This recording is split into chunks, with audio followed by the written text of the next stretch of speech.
Olá, turma, tudo bem com vocês?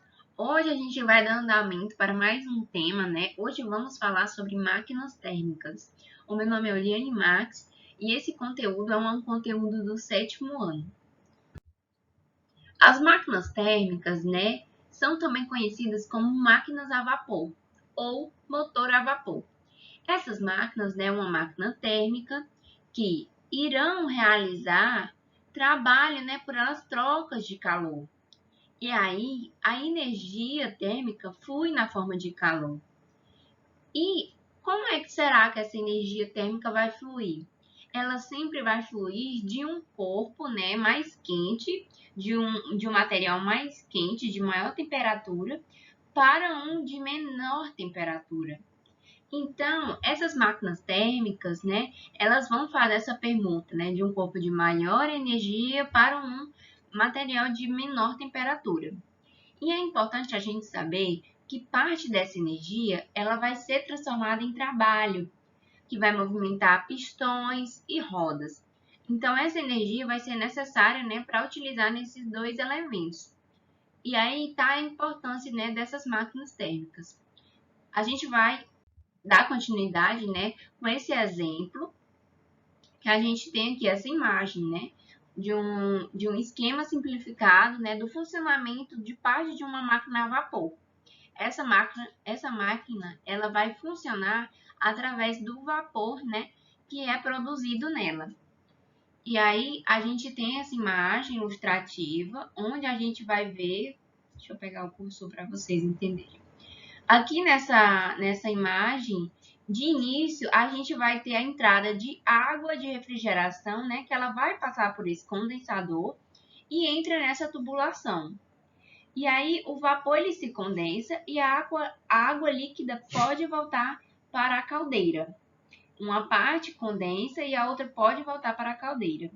Então, nessa caldeira aqui, onde a gente tem aqui o combustível, né?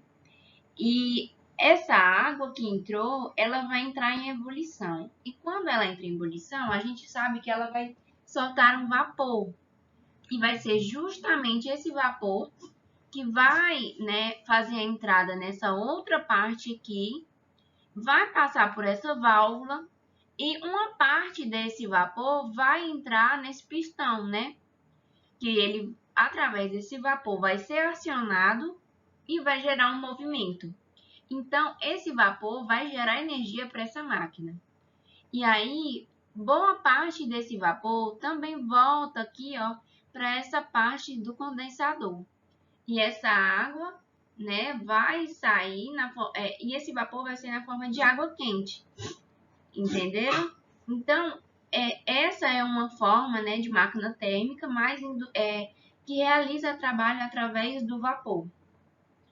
Então, a gente viu que através da água, né, ela condensa, passa por essa parte de aquecimento, né, vira vapor e vai exercer a sua função onde quer que ela for trabalhar. E aí, nessas máquinas térmicas, é importante a gente saber que nem toda a energia térmica obtida pela queima do combustível, ela vai ser convertida em trabalho. A queima, né, do combustível, ela vai liberar uma grande quantidade de energia na forma de calor. Também, outra parte vai ser transferida na forma de calor para a água no condensador. E não é convertida em trabalho. A gente viu na imagem anterior que uma parte entra, faz a máquina movimentar, realizando o seu trabalho, e outra parte sai na tubulação, saindo, né, no formato de água quente. Então, ela não realizou o trabalho. Ela simplesmente, né, passou pelo condensador e saiu pela tubulação. E aí, o trabalho realizado pela máquina para mover o pistão é a diferença entre a quantidade de energia na forma de calor, que a gente viu, né, o vapor, que é fornecida pela queima do combustível, e a quantidade de calor, né, que é transferida para o condensador. Então, vai existir essa diferença, né, para mover o pistão. A energia não vai completamente para o pistão para mover e fazer o trabalho acontecer. vai existir essa diferença. Uma parte entra para realizar o trabalho e uma outra parte sai, né? Sendo transferida para o condensador e sendo liberada em formato de água quente. E aqui a gente tem uma história das máquinas térmicas, para vocês compreenderem melhor como se deu, né? Como surgiu, como aconteceu ao longo dos tempos. No século XV, né? Bem antigamente, os objetos eles eram produzidos de forma artesanal. A gente já viu nos livros de história, né, como era feita a colheita, como era o trabalho, né? E aí, naqueles tempos, a técnica de produção ela era passada de um mestre artesão para os seus aprendizes. E a mesma pessoa realizava todas as etapas do processo. Então, não existia a divisão do trabalho, não existiam máquinas, era tudo um trabalho braçal e manual. Existia a força do ser humano, existia a dedicação, né, para que eles conseguissem sobreviver. E a maioria da população europeia, né, elas viviam no campo e produziam o que consumia. Então, era necessário produzir para ter o que comer no outro dia, né? Para ter o que comer alguns meses, para manterem, né, as famílias abastecidas. E aí, somente no século XVIII, né, a gente vê aqui uma diferença, né, de 3 anos para que fosse acontecido alguma evolução nessa forma de trabalho. Então, a produção, que antes era de forma artesanal, ela passou a ser realizada por máquinas e operários, de forma industrial e seguindo a divisão do trabalho. Então, antigamente, era só uma pessoa que fazia, e hoje não. A partir desse século, né, houve a divisão do trabalho e houve também a alteração, que antes era um trabalho manual, né, e hoje o trabalho foi substituído, né, pelas máquinas. E aí a tecnologia das máquinas e a divisão do trabalho aumentaram. A velocidade de produção das mercadorias, consequentemente, né, diminuiu também os custos do processo. Por quê? Por que diminuiu esses custos? Porque agora uma pessoa manuseia essa máquina. Não precisa mais de um batalhão de pessoas para produzirem uma roupa, para produzirem um calçado. A máquina por si só produz. Então, aconteceu muitos problemas nessa época. Muitas famílias tiveram que sair do campo e ir para as cidades em busca de trabalho, porque o campo ficou migrado, né, as pessoas que poderiam trabalhar lá e sobreviver. E aí, essas mudanças, elas começaram na Inglaterra. E aí foram se espalhando aos poucos, né, para o restante da Europa e outras regiões do mundo, acabando, né, impulsionando uma série de transformações tanto econômicas quanto sociais. E aí parte da população, elas começaram a migrar, como eu disse para vocês, né, do campo para as cidades, onde estavam as indústrias e os portos. Porque aí, nesses locais de chegada e saída de matérias-primas e mercadorias, né, eles poderiam conseguir um emprego, né, conseguir um sustento para a família deles. E aí a máquina a vapor, ela passou a ser empregada para extrair minério e fabricar mercadorias antes que eram feitas à mão por aqueles outros operários. E aí essas pessoas tiveram que migrar do seu conforto, né, para as cidades em busca de emprego e aí conseguirem, né, ter um sustento. E aí essa queima do carvão nessas máquinas gerava uma fonte de energia maior do que podiam oferecer a força dos seres humanos ou animais, como o boi e o cavalo, né? A gente via que antigamente eles usavam muito os animais como auxiliar para eles facilitar o trabalho deles, né, para carregar materiais pesados, né, que eles não conseguiam transportar tão facilmente. Porém, né, essa queima também produzia uma série de efeitos negativos no ambiente, como a gente viu, né, na nossa aula anterior, que esses elementos da queima desses combustíveis ia afetando o meio ambiente. E esses conjuntos de mudanças iniciadas na Europa no século XVIII em que o trabalho artesanal foi substituído, né, pelas máquinas e pelo trabalho assalariado, foi chamado de Revolução Industrial, né? Foi necessário nessas pessoas produzirem essa revolução para que existissem nas tecnologias, dessem abertura às novas tecnologias. E é por isso que a gente tem hoje tantas fábricas produzindo tudo em grande escala. E antigamente isso era possível, mas em um intervalo muito grande de tempo. E hoje as coisas são produzidas mais rapidamente e com menos pessoas. E nos transportes, né, o navio a vapor, ele passou a substituir barcos à vela, né? E aqui a gente tem essa imagenzinha ilustrativa. E a locomotiva a vapor, né, substituiu o transporte a cavalo. Aqui a gente tem esse exemplo desse barco à vela, né, que foi substituído por esse navio.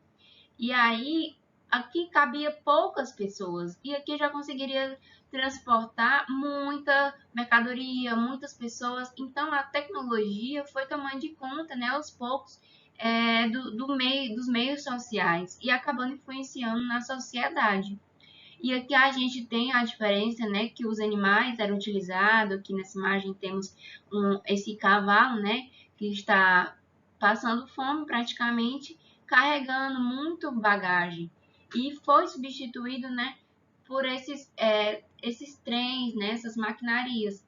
E aí a gente vê, né, a importância dessas tecnologias, porém toda essa atualização, né, traz consigo malefícios ao nosso meio ambiente. E aí essas máquinas a vapor, elas foram criadas, né, e desenvolvidas a partir do trabalho de muitos cientistas. Por trás de cada processo existe uma pessoa, né, que criou, que descobriu, que aprimorou, e que ao longo desses trabalhos, né, foram criados, por exemplo, as válvulas semelhantes às da panela de pressão, né, que a gente conhece hoje, que permitem, né, que o vapor escape lentamente de um equipamento com água fervente. E isso também é importante a gente lembrar, que torna a máquina mais segura, já que evita, né, que a pressão do vapor ultrapasse o limite de acidente.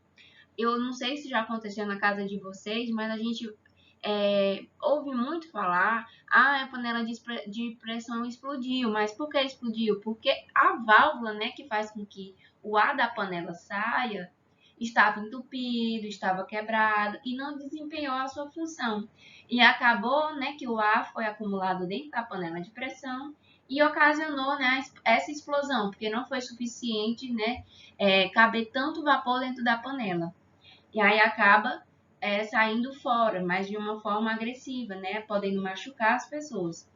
Então é necessário que a gente valorize, né, esses trabalhos que foram ao longo do tempo, né, usando dessas tecnologias, né, para o nosso bem-estar. E aí, embora eficientes, né, essas máquinas a vapor, elas também têm problemas. Por exemplo, era preciso esperar a água atingir o ponto de ebulição para que fosse possível usar o vapor. Não é possível usar essas máquinas somente jogando, né, como é que pode dizer? Era preciso esperar esse tempo da água atingir o ponto de ebulição, de virar vapor, para fazer a máquina funcionar. E aí, aos poucos, foram desenvolvidos motores com a partidas mais rápida, como é o caso do motor de combustão interna, que vai ser movido pela combustão da gasolina ou do diesel, né? Que a gente conhece hoje os carros, os caminhões, né? Os ônibus. E esses combustíveis, eles são obtidos através do petróleo, né? Que aí formam a gasolina e esses combustíveis para o carro andar. E aí nos motores dos carros e caminhões, por exemplo, o combustível, a gasolina, álcool ou diesel, ele é misturado com o ar e comprimido. Depois, uma faísca provoca uma explosão dentro dos cilindros do motor, chamando de motor à explosão, empurrando pistões, né, que fazem girar as engrenagens e gerando o movimento que vai girar as rodas do veículo. Agora, nessa imagem, aqui no próximo slide, a gente vai conhecer um pouquinho, né, sobre essa temática, de como acontece, né, essa explosão que faz ligar o carro e o carro começa a se movimentar. E aqui nessa imagem, como eu disse para vocês, a gente vai compreender melhor, né, como ocorre. Aqui nessa imagem, a gente tem uma representação que é simplificada, né, do funcionamento, né, de um motor à explosão. Esse motor, ele também é considerado um tipo de máquina térmica. Nessa imagem, a gente tem aqui a entrada do combustível. Vamos supor que aqui é um carro. Aqui a gente tem a entrada do combustível, né? Ele entra no tanque e passa por esse cilindro do motor. Esse cilindro do motor vai fazer com que a engrenagem se movimente. Uma vez movimentada, o combustível e o ar são comprimidos. Ó, entrou, movimentou, ela empurrou essa outra engrenagem. E essa faísca, com esse empurrão, né, houve um choque das partículas que provocou a explosão, né, delas. E aí o pistão ele é empurrado, fazendo girar as engrenagens que irão mover as rodas do veículo. E aqui nessa outra imagem a gente tem, né, como houve a explosão, meio que queimou, né, gerou um vapor. E a saída desses gases produzidos na combustão, uma parte deles é transferida para o meio ambiente na forma de calor, que é onde a gente vê as fumaças, né, que acabam poluindo bastante o nosso meio ambiente. E aí a gente compreende que atualmente o sistema a vapor ele é usado em usinas termoelétricas, em termonucleares, em que a energia de um combustível fóssil nas usinas termoelétricas, né, ou de uma reação atômica controlada, e essa usina termonuclear, elas irão ser usadas para aquecer a água e ferver e fazer o vapor movimentar as pás de uma turbina, gerando então a energia elétrica. Então, são através desses elementos, né, que a gente consegue ver tantas formas de energia, né, fazendo movimentar carros, caminhões, né, pistões, alavancas. Então, é importante a gente compreender, né, para que aprimore os nossos conhecimentos sobre esses elementos. E também estimule a curiosidade, né, para conhecer como é que um carro ele consegue ligar, né, como consegue ser feito uma máquina acontecer um movimento, realizar o trabalho dela. Então é necessário a gente ter essa curiosidade, né, para aprimorar os nossos conhecimentos. E aqui a gente encerra, né, a nossa aula sobre máquinas térmicas. Eu espero que vocês tenham compreendido, né? É um assunto muito interessante de se estudar, de conhecer, de buscar ir além. Então, eu espero que vocês tenham gostado da nossa aula. Qualquer dúvida, entre em contato comigo e até a nossa próxima aula. Beijo!